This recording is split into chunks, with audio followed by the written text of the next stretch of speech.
the best way of defining self-love in a mathematical concept. It's the way Kabbalah talks about the importance of loving yourself 90%, and then you are ready to have the best relationships of your life for the additional 10%. Now, I'm not a Kabbalah follower. I just like learning new things from all cultures.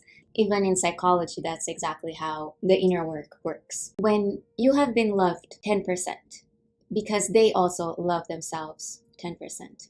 When you receive 15% of love from someone else, you think that that's wonderful, and that's how much you deserve to be loved because you're so used to being loved 10%. Now, with inner work, you start learning that I actually should practice self-love, go to therapy, and do my own self-discovery and find more about myself. And then you start doing the shadow work and you start loving yourself 50%. So then you decide that I am worth 50% of love because I'm giving myself 50%. So then someone else comes in your life, and it's another friendship or a partner, whoever, and they love you 55%. So you're like, wow, that's fantastic.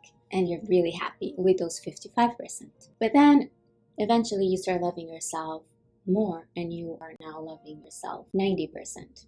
And then you realize that that 55% are no longer the amount that you give it to yourself and the way you give it to others. Because when you love yourself 90%, you also give others 90% of love, which is a lot of love. So when you reach the 90% of self-learning, self-healing, self-discovery, doing shadow work multiple times and integrating your shadow, now you're whole.